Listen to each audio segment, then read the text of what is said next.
Chapter 22. Late that afternoon, as the boys were sitting around Bolivar's cook fire getting their evening grub, Augustus looked up from his plate and saw Jake and Lorena ride into camp. They were riding two good horses and leading a pack horse. The most surprising thing was Lorena was wearing pants. So far as he could remember, he had never seen a woman in pants, and he considered himself a man of experience. Call had his back turned and hadn't seen them, but some of the cowboys had. The sight of a woman in pants scared them so bad they didn't know where to put their eyes. Most of them began to concentrate heavily on the beans in their plates.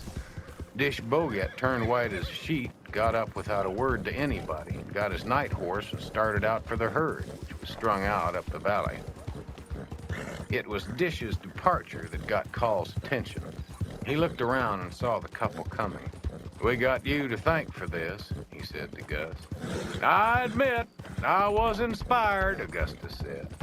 He knew his friend was in a silent fury, but he himself thought the visit might provide a little amusement. It had been in short supply lately. The only thing that there had been to laugh at was Alan O'Brien getting pitched into a pile of prickly pears by a bronc.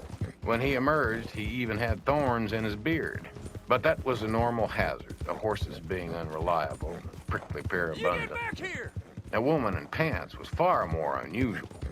Jake rode right up to the cook fire, though Augustus could tell from his manner he was nervous.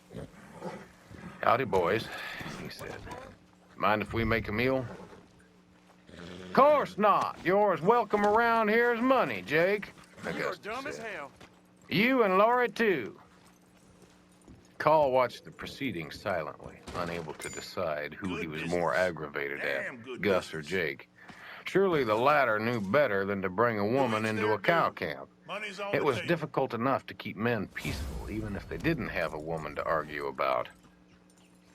"Woodrow, you know Laurie, I reckon," Jake said, although he knew it wasn't true. Call's silence had always made him nervous.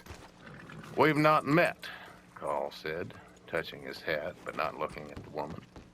He didn't want to get angry at Jake in front of all the hands. And all but Dish and the two Rainey boys were lounging around eating their evening meal. Or at least they had been lounging. Now they were sitting as stiffly as if they were in church. Some looked paralyzed. For a moment, the only sound in camp was the jingle of a bit as the woman's horse slung its head. Augustus walked over to help Lorena dismount. The sight of the boys all sitting around like statues made him want to laugh. The sudden appearance of a Comanche would not have affected them as much. He recognized the brown mare Laurie rode as having belonged to Mary Pumphrey, the young widow. "I would not have thought Mary would give up her mare," he said. "Jake bought her," Lorena said, grateful that Gus had come over to offer her help. Jake had not so much as looked at her since they rode into camp. She had never seen Captain Call up close before, but she could tell Jake was mighty uneasy about him. It depressed her a little that she was left to depend on Gus's courtesy from the very outset. He took her over to the cook fire and saw that she got a good helping of food, talking casually all the while, mainly about the qualities of the Pumphrey mare. Jake followed and got some grub, but he was silent when he did it. Still, it had felt good to ride out of Lonesome Dub. The dry bean had been empty as they made their preparations. The pants had been Jake's idea. He had known a woman mule skinner in Montana who had worn pants. While Jake had been fixing the pack horse, Lippy had come out on the steps of the saloon and waved his lip at her one more time. "I never told on you, Laurie," he said. He looked like he might cry, too. You'll just have to cry, she thought. He took his bowler off and turned it around and around in his hand till it made her nervous. "You'll have to pardon the grub," Augustus said. "Bull has learned to season, but he forgot to learn to cook." Bolivar was resting comfortably against a wagon wheel and ignored the Sally. He was wavering in his mind whether to stay or go. He did not like to travel. The thought of it made him unhappy, and yet, when he went home to Mexico, he felt unhappy too, for his wife was disappointed in him and let him know it every day. He had never been sure what she wanted. After all, their children were beautiful. But whatever it was, he had not been able to give it to her. His daughters were his delight, but they would soon all marry and be gone, leaving him no protection from his wife. Probably he would shoot his wife if he went home. He had shot an irritating horse right out from under himself. A man's patience sometimes simply snapped. He had shot the horse right between the ears, and then found it difficult to get the saddle off once the horse fell. Probably he would shoot his wife in the same way if he went home. Many times he had been tempted to shoot one or another of the members of the Hat Creek outfit. But of course, if he did that, he would be immediately shot in return. Every day he thought he might go home, but he didn't. It was easier to stay and cut up a few snakes into the cook pot than listen to his wife complain. So he stayed, day by day, paying no attention to what anyone said. That in itself was a luxury he wouldn't have at home, for a disappointed woman was not easy to ignore. Jake ate without tasting his food, wishing he had never come back to Lonesome Dove. It was going to be no pleasure riding north, if Call was so disapproving. He had meant to take Call aside and quietly explain it, but somehow he could not think of the best words to use. Call's silences had a way of making him lose track of his thoughts, some of which were perfectly good thoughts in their way. As they ate, the dusk deepened.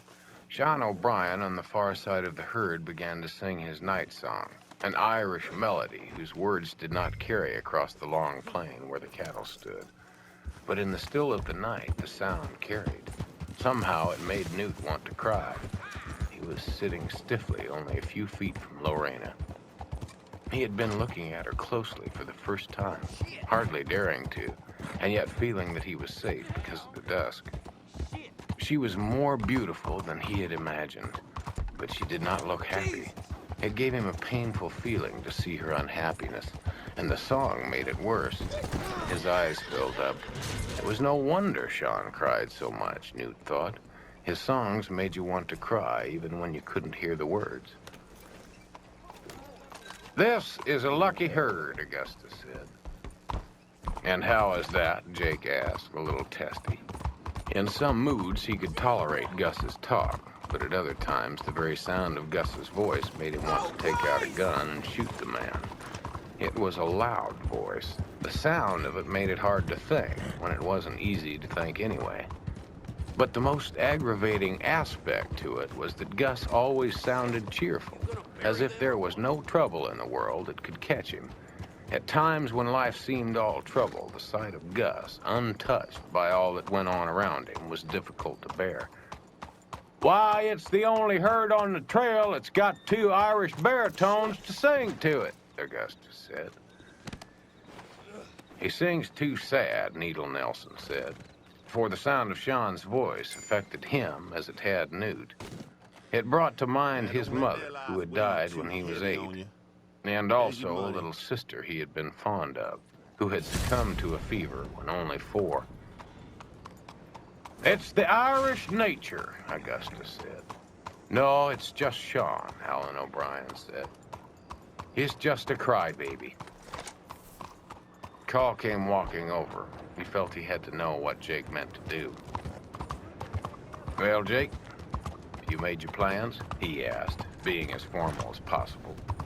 "Oh, we've decided to try our luck in Denver for the time being," Jake said. "I believe we'd both enjoy the cool weather." "It's a hard trip," Call observed. "Why tell that to Jake?" Augustus asked. "He's a traveled man, ain't put off by hardships. Feather beds ain't his style." He had meant it as blatant irony, since of course feather beds were exactly Jake's style, but the discussion was so solemn that his flourish went unnoticed. "We had hoped to sort of ease along with a bunch of you," Jake said, his eyes down. "We'll make our own camp, so as not to be in the way. Might could help out a little if things get tight. Water might be a little chancy once we hit the plains. If I'd liked water better, I guess I'd have stayed a riverboater. You boys would have missed out on some choice conversation over the years, Augustus said. Hell, it's taken 10 years off my life listening to you talk, Jake said. Jake, you are surly tonight, Augustus said mildly. I guess leaving the easy pickings around here has put you out of sorts. P.I. was carefully wetting his bowie knife on the sole of one boot. Though they were still perfectly safe as far as he knew, P had already begun to have bad dreams about the big Indian whose ferocity had haunted him in his sleep for years. The dreams had been so bad that he had already started sleeping with the unsheathed bowie knife in his hand, so he would be in the habit of it by the time they hit Indian country.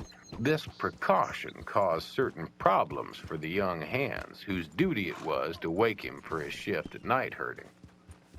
It put them in danger of getting stabbed, a fact which troubled Jasper Fant particularly. Jasper was sensitive to danger. Usually he chose to wake P by kicking him in one foot, although even that wasn't really safe.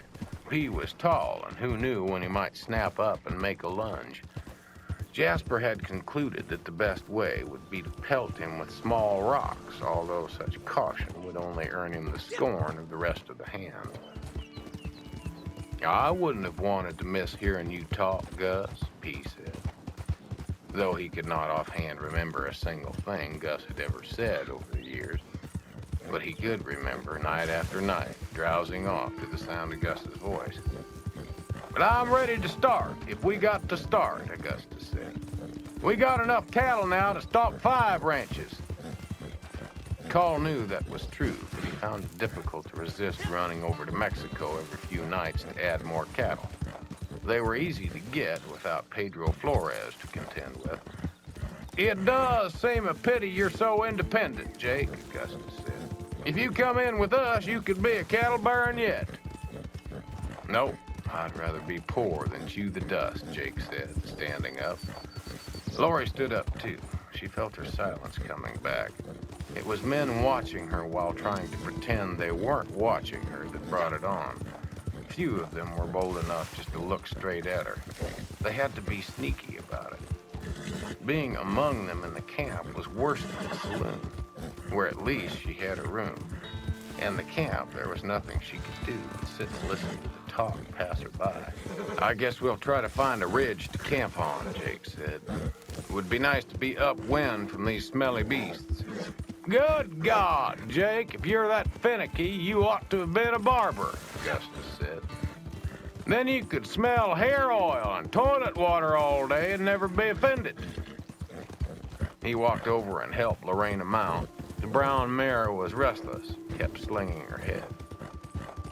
I may take to barbering yet, Jake said, annoyed that Gus had seen fit to help Lori again. She was going to have to learn to mount sometime, with over 1,000 miles of riding ahead. I hope you'll come back for breakfast, Augustus said. We eat about an hour before sunrise. Woodrow Call likes to put in a full day, as you may remember.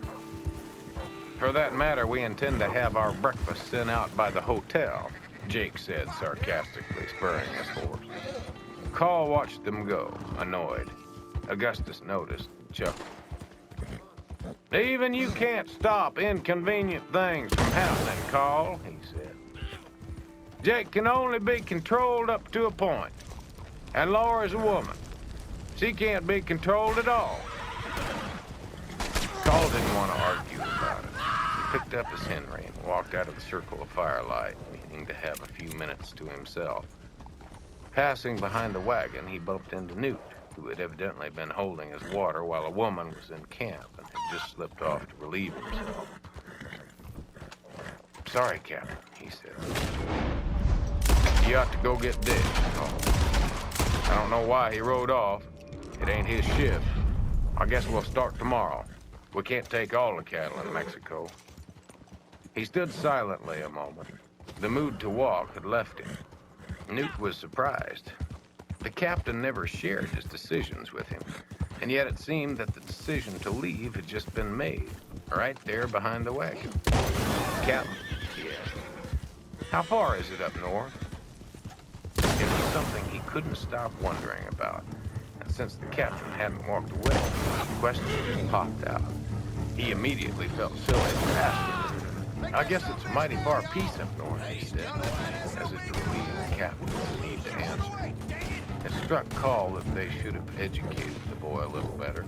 He seemed to think north was a place, not just a direction. It was another of Gus's failings. He considered himself a great educator, and yet he rarely told anyone anything they needed to know. I'll make you beg like a little girl. It's a ways further than you've been, Call said, not sure the boy had ever been anywhere. Probably they had at least taken him to Pickle's Gap at some point. Well, I've been north, he said, not wanting the captain to look at him. I've been north, clear to San Antonio. Remember? Call remembered then. Dietz had taken him once. Where we're going is a sight farther.